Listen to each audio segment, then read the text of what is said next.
Welcome to this week's 5 and 20. This week I'm here with Brad Lyons. We've picked up 5 topics that we like and we want to cover in the next 20 minutes. Hey, Brad. Hi, Casey. So I'm going to start off, Brad. I found this article in RA Intel.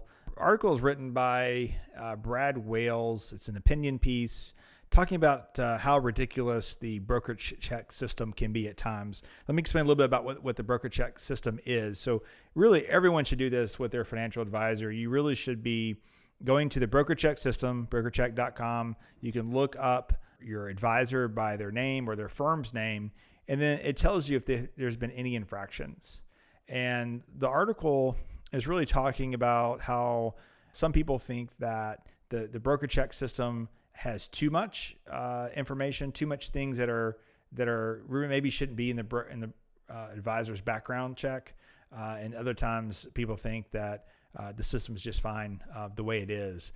Well, it all goes to the word infractions, and it's infractions relative to the industry and infractions relative to outside the industry in past time periods. I think is what the article is trying to figure out a way to discern the difference. So, look, if an advisor steals money, they're not going to be an advisor anymore. They shouldn't be. So let's come off of that, and let's say that they sell a product they didn't disclose what the product was, and the client loses all their money because it was some alternative asset or something. That without the proper disclosures signed by the client at the time it was delivered, the client might have a complaint. So the client makes a complaint. Advisors found to have not delivered disclosures appropriately. Advisor gets fined. All that shows up inside a BrokerCheck. But then, in his point, he says, well, okay, he's looked at thousands and thousands of BrokerChecks. Some of them have 50 pages worth of disclosures.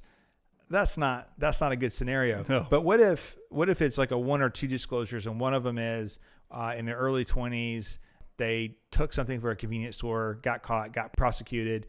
It's in their record. Should that be in there?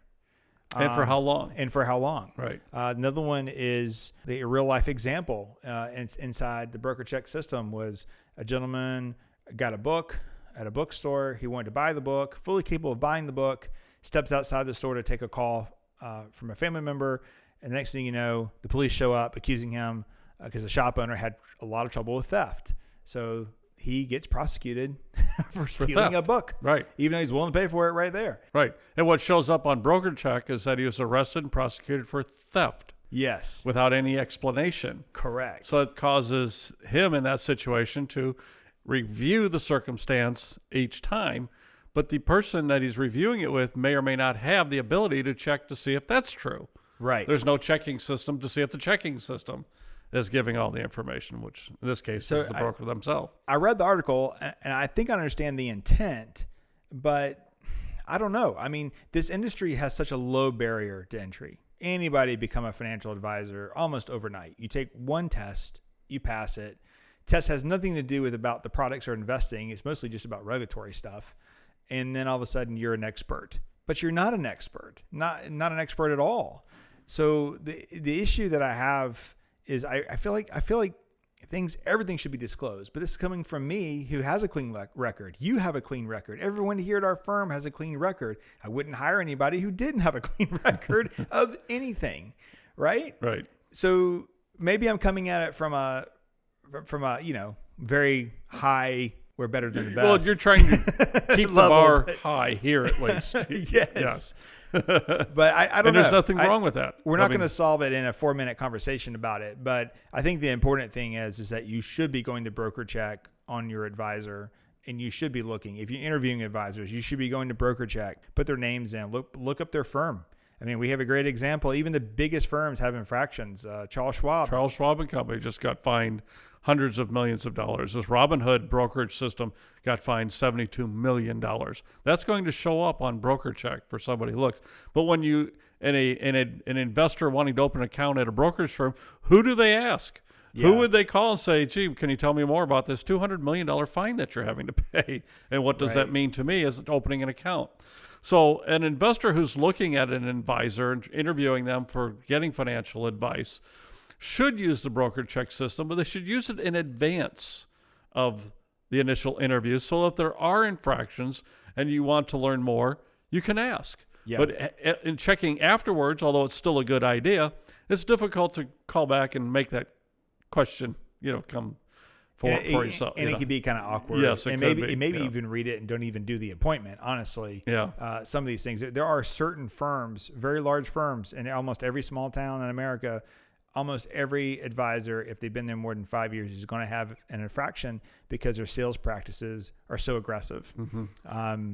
And again, that's part of the problem with the industry, is that the industry as a whole is selling stuff, not actually giving advice, but yet all the marketing and advertisement says they're out there to give advice or make sense of investing. And they're really not. They're really just moving the next product that they're being told to do. That's right. And that's where the industry has to get fixed, and it never will be. And creating solutions for the product to fix. Correct. Yes. It's all right. So anyway, we didn't solve that one fully. No, we didn't. But again, it's we do constantly want to let the investing public know that you need to check your advisor. There are bad actors out there, and there are ways to do it. Yeah, and they have to offer to sell you an annuity. That's something that doesn't have to be on the disclosure because it's perfectly legal and it shouldn't be. Yeah. I always have to throw that in there, Brad. Okay, so article in the Wall Street Journal. This is very interesting. I get phone calls from certain clients that might be watching saying the government is going to take my retirement. I've been reading about this. And they read about this in websites that I would say are more fear-based and agenda-driven, right? So they're not taking your money, so you don't have to worry about that. But what we're looking at in the Wall Street Journal here, this article was, I don't have a date here, but basically we have some issues. July 2nd, there we go. Laura Saunders wrote the article. Basically, we have an issue where Democrats are really targeting retirement savings, specifically for people who have saved very well. And, the one of the creators of, was it PayPal? Mm-hmm. Is that right? That's right, PayPal. One of the creators of PayPal essentially put a lot of his initial stock into a Roth IRA, and it grew to $5 billion, right? Yes, it grew tremendously. He was buying shares at fractions of a penny. And this is not unusual for startups. And he put it into a Roth IRA, which means it grew tax-free. Now, to your point earlier, you found another article that said what? Well, as over time, as the shares increased in value, tremendously, he did withdraw quite a bit of money, over $250 million, in which he paid the penalty and paid the income tax on it. He was under 59.5. Because he was under 59.5. So he paid a penalty and income tax on the earnings, which would have been all earnings. Almost all earnings at buying at a fractional penny. So it's not as if he's never paid anything on it. The article really talks about how some people have not just the ability, but the wherewithal and the access to buy into certain types of investments that the general public just doesn't have access to, either from a regulatory standpoint, or financial standpoint, or an access standpoint from the way the Securities and Exchange Commission looks at the investing public, whether they are sophisticated investors, is the word, or non-sophisticated investors. And those are benchmarks that the SEC uses to allow certain types of investments. As a wealthy individual and working in the financial services industry, he was considered to be a sophisticated investor, which he had access to the shares. He had the regulatory ability to buy it, and he had the financial wherewithal to do so. And you know what? Good for him. He built a great company. That's what the American dream is about, right? That's right. You can live here. You can live free and build something. Right. The government just doesn't want to see all this money go away tax-free is the problem. That's the day. So their reaction to this is they want to now restrict account size, which seems to have some following. So basically, IRAs, 401ks, 403bs, if it hit a $3.4 million cap, this is proposed. This is not anything that's law. But if it hit a $3.4 million cap, you couldn't put any more in. As planners, honestly, $3.4 million isn't enough for most people to retire on if you think about that in the future. So that better apply inflation to that or something, because you're going to get there really fast if you're a younger person and you're saving well. Forced withdrawals. So if you had a $6 million, let's say, they're saying anything over $5 million would be a forced withdrawal. So if you had $6 million, then likely you'd have to pull out maybe half of that each year until it was taken out. Obviously, I guess that would be from a Roth IRA, that would be tax-free. Roth conversions, this is something we're focusing heavily on this year, is how much money can we convert from IRA to Roth to get away from the negative estate issues of an IRA now. They're talking about doing away with Roth conversions if you have $100,000 or more in income. Which really is a very low barrier, quite frankly. It is, for now. This is the proposal, though. Yeah, that's, and then no alternative investments inside IRAs, which I think, honestly, that protects most people. I know that didn't help the example we used at the beginning of this, but I think alternative investments for most people probably shouldn't be inside an IRA. Well, generally, most alternative investors are sophisticated investors, so they're going to have higher balances. And to be fair, we've done private equity funds here inside IRAs because for the tax benefits. We expect great benefits from it, and we want to shelter that from the income tax. Yeah. But I'd be willing to give that up to protect most of society from themselves in the end. But anyway, this is something to watch and keep a hold of. I really feel like for us and our team here this year, this is probably the most dynamic year I've ever experienced as a planner about what could happen, partially because of the White House, the change in the White House, but also you got radicals who think that we should give everything to the government, and they actually have more of a voice now than they ever had before. In the end, I think the moderates win, though, so I'm not losing sleep over it, but it's something that we do need to keep monitoring. Okay, let's talk about return expectations. Wall Street Journal article titled "When a 59% annual rate of return just isn't enough." Inside the article, they polled 730 investors. 730 investors believe that the average rate of return that they should get from the stock market should be 17% or greater. This goes to a certain type of bias that's called recency bias. The recency bias for the past year, the stock market has done very well. And within the stock market as a whole, there have been certain securities and sectors that have done very, very well. And in this world of meme stocks and fast trading, people are not everybody, but certain types of investors and speculators have come to expect that this is normal. This is to receive an average of 17.5%. The chances of 17% rate of return going forward and losing money going forward, I'd bet all my money on losing. You're going to have more of a down year than up year based on where we are right now. That's based on a 17%, right? Right. I mean, a lot of that was driven by Amazon, Domino's, Pizza, Netflix, obviously Tesla, huge rate of return. Tesla moved the whole average up if you had it in there soon enough.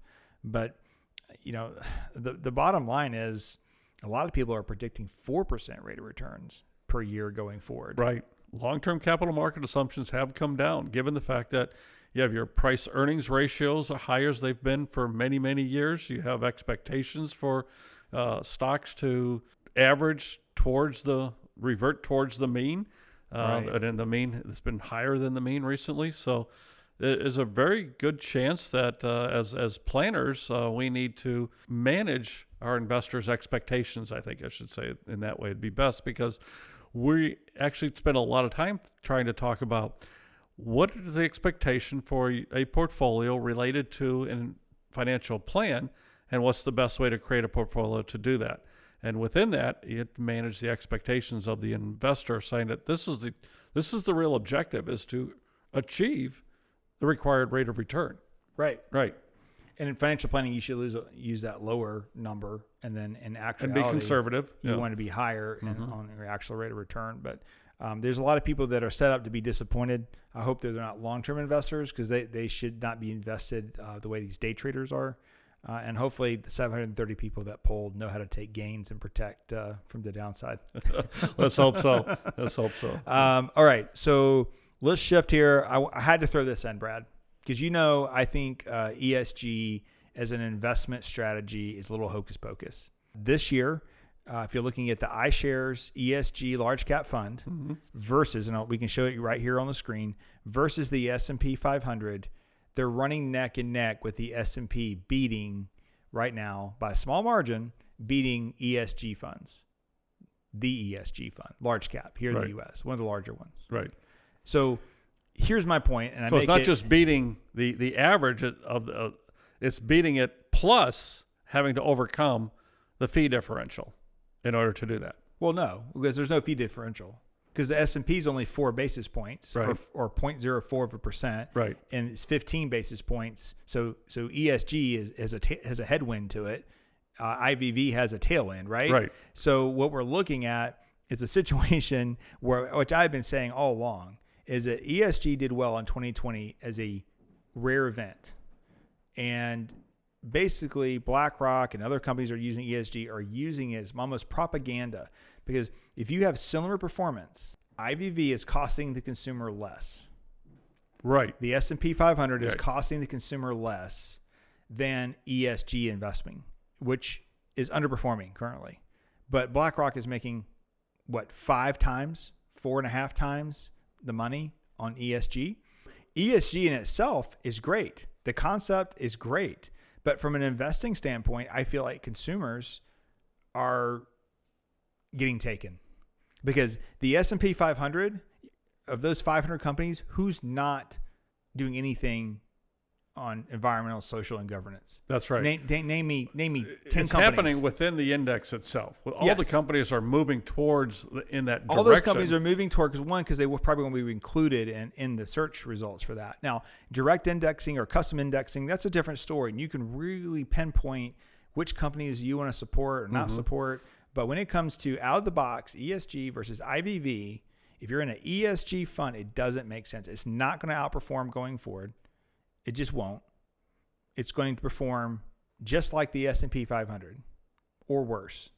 So anyway, that's where we are right now with that. And I'm very passionate about it. I'm here to protect the people. Yeah. I'm here to protect people from themselves at times, and also not to show them things that I don't think are viable going forward. The ESG concept, the movement, yes, that's viable. That's fine. However, I think you do that through just normal investing. Normal, passive, low-cost investing gets you access to the same ESG that ESG is providing. And the companies that maybe you don't like are such small percentages, it doesn't matter. It doesn't matter either way. You're being awfully quiet. Well, the flip side to that, although I'm not a proponent of ESG, the ESG investors say I am getting everything that I get in the S&P 500. But every ESG person I've talked to who's very passionate about it says, well, I do this because it makes me feel better. And since when did we ever advocate for investing to be based off your feelings? That's why the average investor gets a 4% rate of return while the S&P does 8%, is because they invest with their feelings. That's right. That's right. And we know that, as a professional investment firm, our job is to take feelings and subjectivity out of it. Okay. And put in objectivity. S&P 500 is rated by MSCI on an ESG ranking system as BBB. The ESG fund by iShares is ranked as A, one notch above. The top of the tier is AAA. They're both way off of AAA. I've never seen a AAA fund, honestly. We're not even reaching that scale. You have to build a custom index to get to that point. But we're blowing through our time budget on this one, Brad. So moving quickly on, just remember, S&P 500 over large cap ESG. The next one we'll cover very quickly is Bitcoin is in the news every day. Now the U.S. government is talking about they need to start looking into regulating this more. And I would love to know how they plan on doing that. Bitcoin, you can buy it at an ATM now. You can buy it at PayPal, Square, Robinhood, I think, has had it for a while. So these are all places you can pick up Bitcoin. And the government is saying, hey, we're concerned that people might be taken advantage of. We don't use the Bitcoin ETF or the Bitcoin Trust ETF because you're paying a 20% premium where you can go buy it on Coinbase for a much cheaper price. So I don't think that's appropriate for a portfolio right now. And it's not proven to have any store value.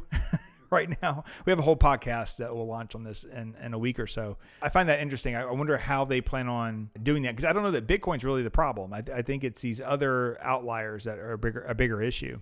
Well, it being a decentralized form of fiat currency, who is going to come to the table with the government in order to decide how to regulate this? What will they accept? Okay, what will they project going forward and so that the government can, look in the future and see how trading will be done and how valuations will be handled, so to protect the investing public, because it is a decentralized form of barter, of exchange. Well, one of the concerns that they had quoted from, I think, somebody on the finance committee in Congress was simply it becomes off balance sheet, that this whole economy is built outside of the U.S. dollar. And part of it's like, well, it's kind of already there. It's happening. I think Tesla has decided to take it off balance sheet as what did it say in the news? Something about it was we covered that in our podcast too, but yeah, I think there's something else going on there. Yeah. I don't know, something we got to keep watching for. But the bottom line is that when you're investing in that stuff, you have to be careful that you're going to reputable sources to buy it. You're not buying it through some multi-level marketing scheme. Mm-hmm. You're going to go to Coinbase. You're going to go to PayPal or a Square, and understand what kind of premium you're paying, if any, to be on the platform. But it's all happening before our very eyes. It's happening in real time. That's right. right. It's not something that happened in the past. It's not something that we expect to happen. We're seeing it firsthand. And that's a very interesting thing occurring in the financial services industry. Absolutely. All right, Brad, out of time. All Talk right. to you next time. Take care.